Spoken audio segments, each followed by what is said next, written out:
ఈ సినిమా చాలా మందికి నచ్చకపోవచ్చు. ముందు సినిమా పేరు చెప్పే ముందు సినిమా స్టోరీలోకెళ్తే ఒక హీరో అనమాట. హీరో, హీరోయిన్‌కి ఆల్రెడీ పెళ్లయ్యి ఉంటది. వాళ్ళిద్దరికి ఇద్దరు పాపలుంటరు. ఇద్దరు మనస్పర్ధలుంటాయి. హీరోయిన్‌కి వేరే వాళ్ళతో అక్రమ సంబంధం.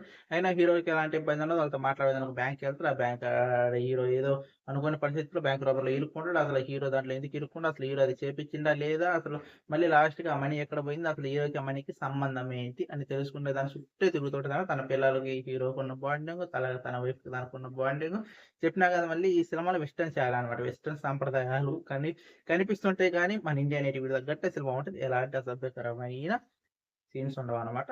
ఓవరాల్‌గా ఇది మలయాళం నుంచి వచ్చిన మూవీ అనమాట. మీకు ఈ పాటికి అర్థమైపోయి ఉంటది. ఈ నిన్ననే ఓటీటీలోకి వచ్చింది.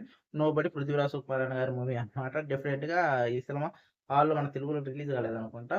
కాకపోతే మలయాళం థ్రిల్లర్స్ ఇష్టపడే వాళ్ళకి ఈ సినిమా ఒక మంచి బూస్టప్ అనుకోవచ్చు. కానీ నాకు తెలిసినంత వరకు 50, 50 చాయిస్ అనమాట. చాలా మందికి నచ్చి ఉండదు ఈ సినిమా. ఎందుకంటే చెప్పిన వెస్టర్న్ స్టైల్ ఎక్కువ కనిపిస్తదనమాట.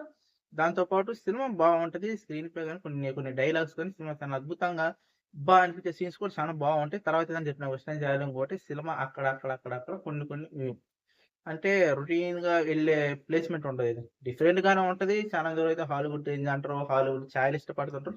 అలాంటి వాటి మనం ఎలాగంటే మన 'అవెంజర్స్' మూవీస్‌లో మన చాలా సార్లు 'బ్లాక్ విడో'కి నా కెమిస్ట్రీ చాలా మంది మన హల్క్‌ని వాళ్ళని మనకి చెప్పడం ఎలా తిప్పిర్రు ఆ టైప్‌లో అన్నమాట. ఈ సినిమా అంటే రీజనబుల్‌గా అంటే డిఫెన్స్‌ని ఎలా కవర్ చేసుకునేది బాగా చూపిస్తారనమాట. ఈ సినిమా నాకైతే నీకెలా అనిపించిందని చెప్పే క్వెషన్ అయితే నాకైతే బానే అనిపించింది. ఈ సినిమా ఎక్కడుంది? నోబడి అంటే డెఫినిట్‌గా యూజర్స్ పండగే అనమాట. జియో స్టార్‌లో. ఫుల్ రివ్యూ కోసం మన యూట్యూబ్ ఛానెల్‌కి వచ్చేసి మాట్లాడుకుందాం. అంతకంటే ముందు కామెంట్ చేయండి.